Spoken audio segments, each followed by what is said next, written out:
भक्त की पुकार पर दौड़े चले आने वाले महादेव, देखते हैं शत्रु की चित्कार पर आते हैं या नहीं, आते हैं या नहीं।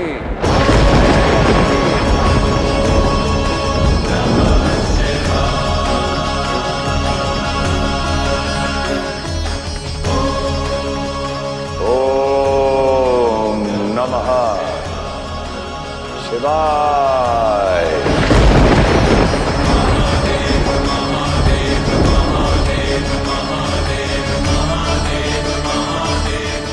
ओम नमः शिवाय।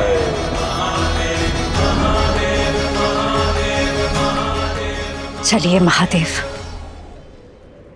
शब्द शत्रु के हैं परंतु पुकार एक पुत्र की है। कदाचित जलंधर इस द्वंद्व के अंत के लिए ही आपका आवाहन कर रहा है। ओम नमः शिवाय। तो भक्त आगे बढ़ चुके हैं, वो पुनः नहीं मुड़ेंगे। सागर राज, ये युद्ध होगा, अवश्य होगा, हर स्थिति में होगा, हर परिस्थिति में होगा। उचित कहा देवी।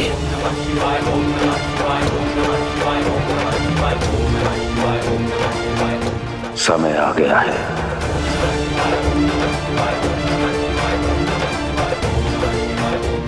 ओम नमः शिवाय।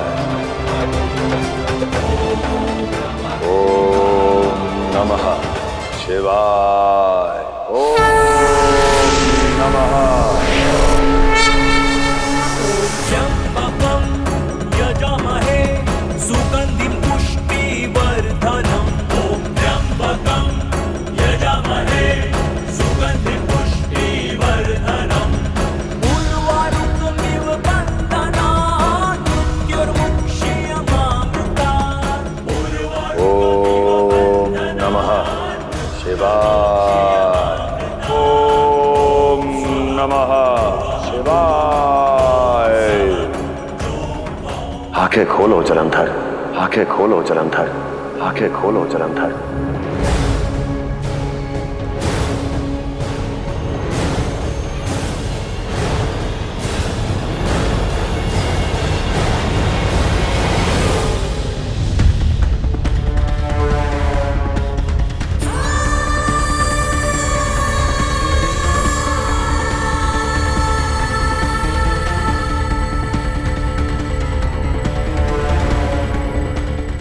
महादेव के पुत्र हो तुम, शिवांश हो तुम।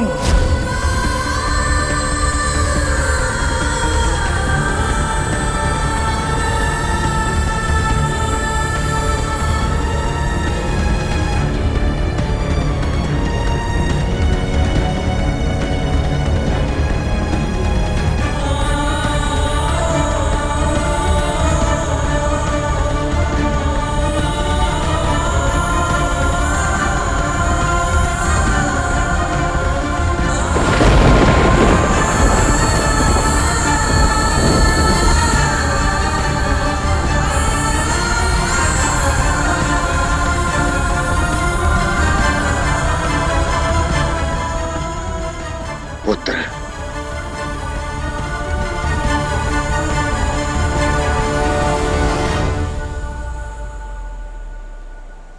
कुछ क्षण पहले मैं सागर के तट पर खड़ा था। सागर की बहती पवन, उठती लहरें मेरे लिए वात्सल्य का स्पर्श थी। मेरे लिए उस स्पर्श से बढ़कर कुछ भी नहीं था।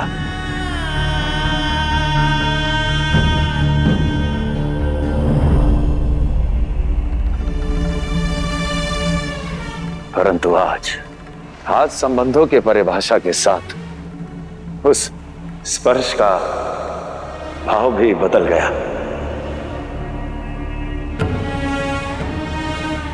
आज उसमें मुझे ममता नहीं दिखाई दी।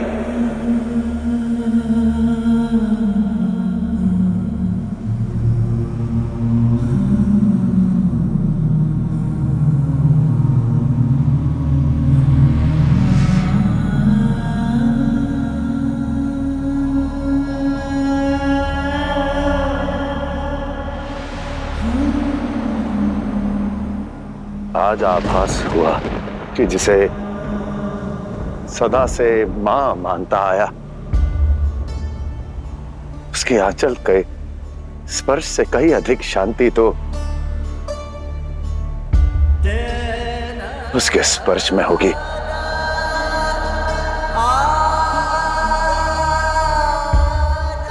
इसके हम अंश हैं।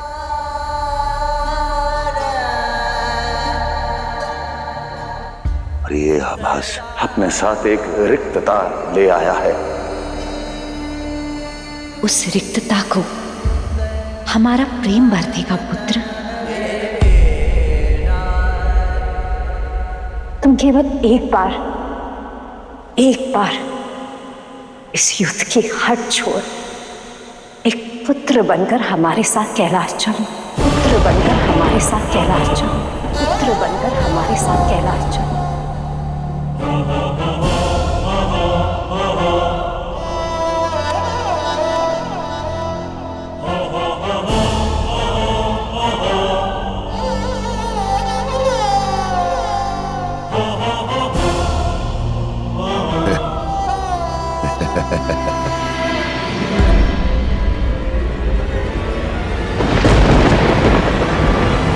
महादेव, समझाइए अपनी पत्नी को।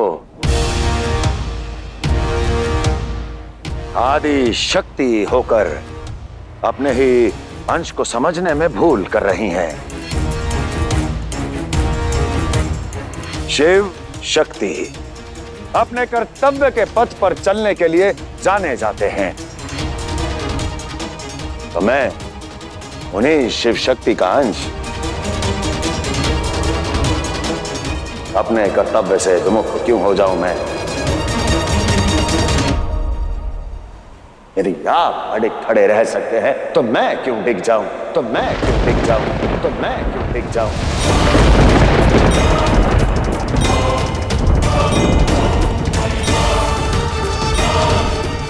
इसलिए उसी रिक्तता के साथ कल युद्ध भूमि में उतरूंगा मैं।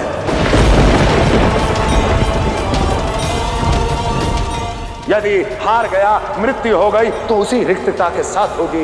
यदि आपका संहार कर जीत गया तो उसी रिक्तता के साथ होगी। तो उसी रिक्तता के साथ होगी। तो उसी रिक्तता के साथ होगी।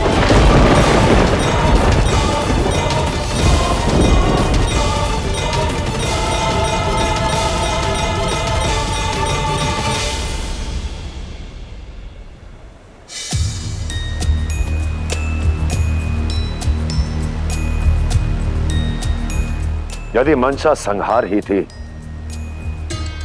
तो हमारा आवाहन किस उद्देश्य के लिए किया? जलंधर, उद्देश्य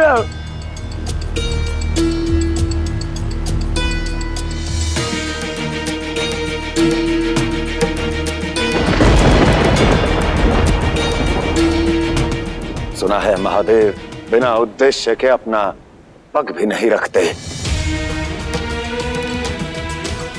सुना है आपके पास हर पाप की काट है, हर कलंक को आप मिटा डालते हैं। जानते हैं सभी क्या कह रहे हैं? सब कह रहे हैं कि यदि मैं कल आपके विरुद्ध युद्ध में खड़ा हुआ तो कलंकित हो जाऊंगा, पाप का भागी हो जाऊंगा, अधर्मी हो जाऊंगा। केवल इसीलिए बुलाया है आपको। तो बस आश्वासन लेने के लिए कि कल के युद्ध में चाहे जो परिणाम हो, ये संसार मुझे पापी नहीं मानेगा।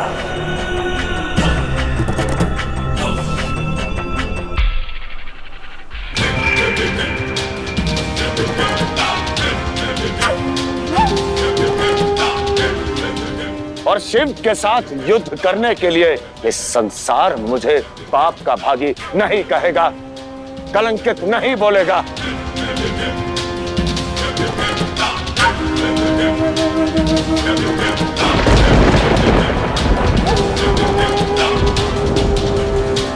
तथास्तु, तथास्तु, तथास्तु।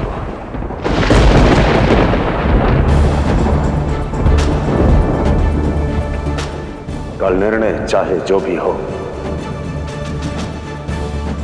यह संसार ना तो तुम्हें पाप का भागी मानेगा और ना ही तुम कलंकित होगे, और ना ही तुम कलंकित होगे, और ना ही तुम कलंकित होगे।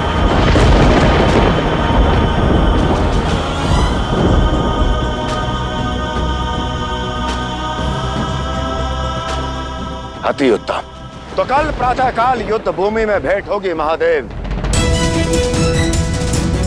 और वो भेंट होगी शत्रु के भांति, आपके अंश के भांति नहीं।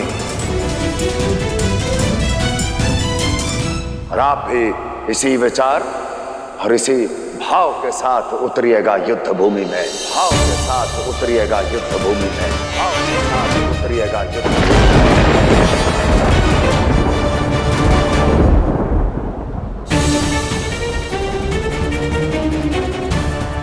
अवश्य, अवश्य, अवश्य।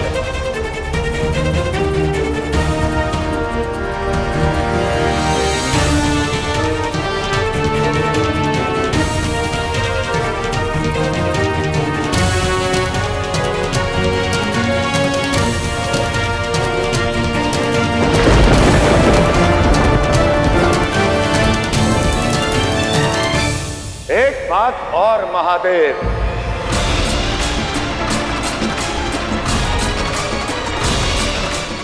आपका ये अंश आपसे कम निस्वार्थी नहीं है।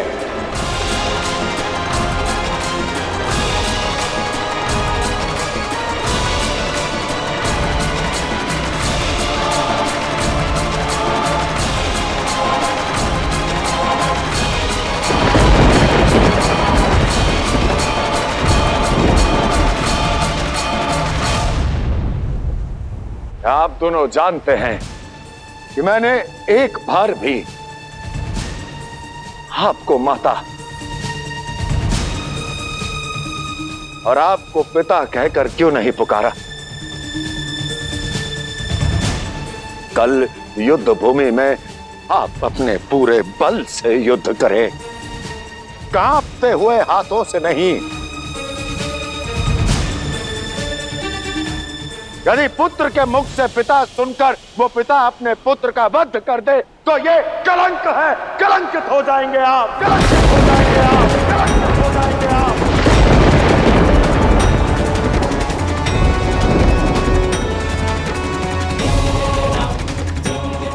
और मैं नहीं चाहता कि मेरा कलंक काटते काटते आप स्वयं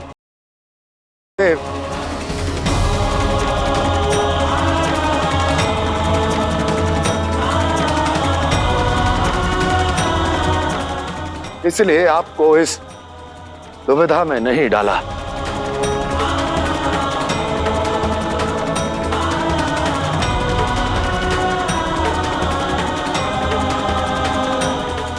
यदि कल आप विजय हुए, आप ये युद्ध मुझसे जीत गए, तो फिर ले जाइएगा अपना त्रिशूल।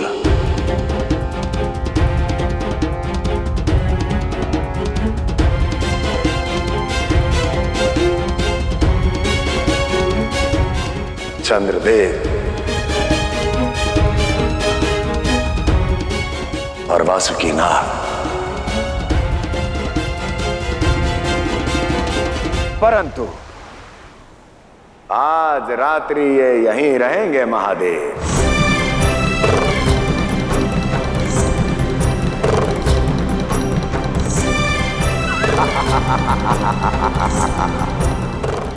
जाइए कल युद्ध भूमि में भेंट होगी।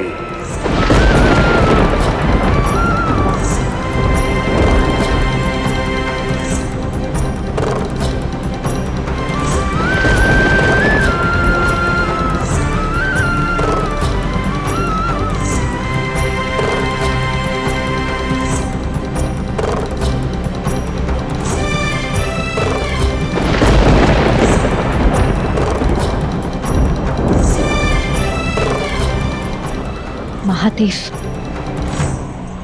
हमें एक प्रयास और करना चाहिए। प्रयास के द्वार बंद हो चुके हैं देवी। अब केवल प्रहार होगा, अब केवल प्रहार होगा, अब केवल प्रहार होगा।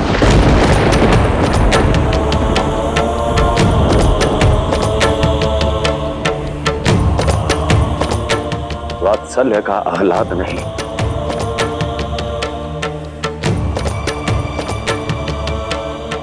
युद्ध का शंखनाद होगा, युद्ध का शंखनाद होगा, युद्ध का शंखनाद होगा।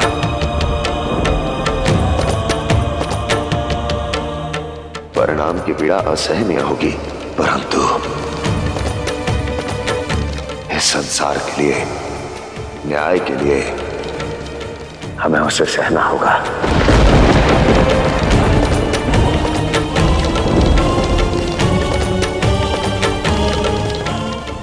का कर्तव्य तो अपने पुत्र को उचित मार्ग दिखाना होता है। पुत्र का हाथ और साथ कभी न छोड़ना होता है।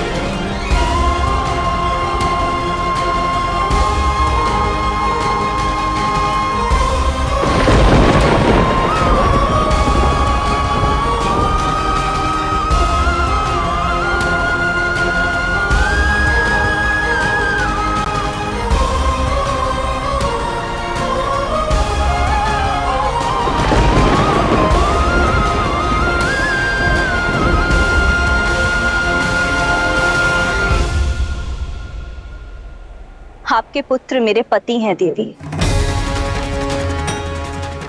उन्हें मुझसे अधिक कोई नहीं जानता। उन्हें आपके स्नेह की आवश्यकता नहीं है।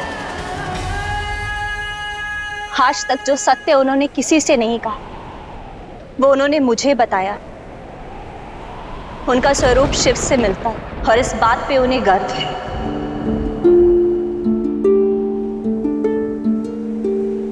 कौन पिता के प्रेम को मापे,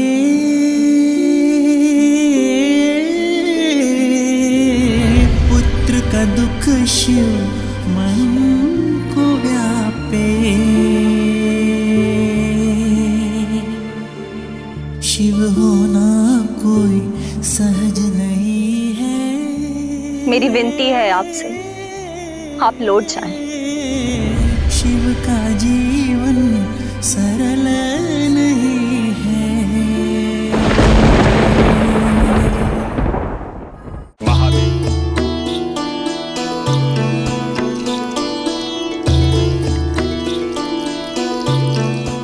क्या बात है नारायण, इतनी प्रातःकाल आप स्वयं अपना शंख स्वच्छ कर रहे हैं? हाँ देव ऋषि, अभी कुछ क्षण में एक और धर्म युद्ध अपना शीश उठाने वाला है। शिव और शिवांश के मध्य युद्ध आरंभ होने वाला है। युद्ध आरंभ होने वाला है। युद्ध आरंभ होने वाला है।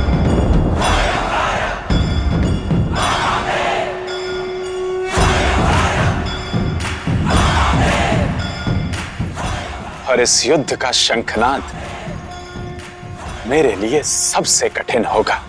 इस युद्ध का परिणाम क्या होगा प्रभु?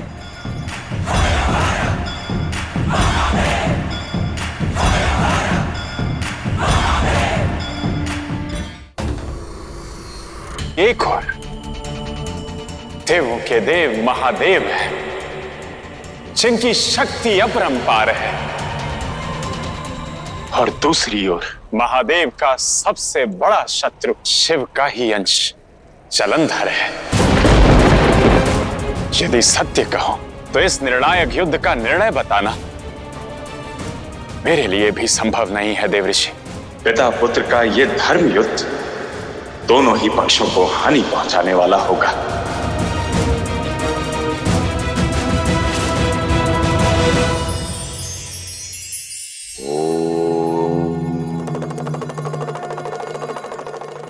यूं तो मानव हर क्षण हर घड़ी कोई ना कोई युद्ध लड़ता रहता है। ज्ञान हर दशा में धन से श्रेष्ठ है, क्योंकि संचित धन की रक्षा का भार सदैव हमारे कंधों पर होता है।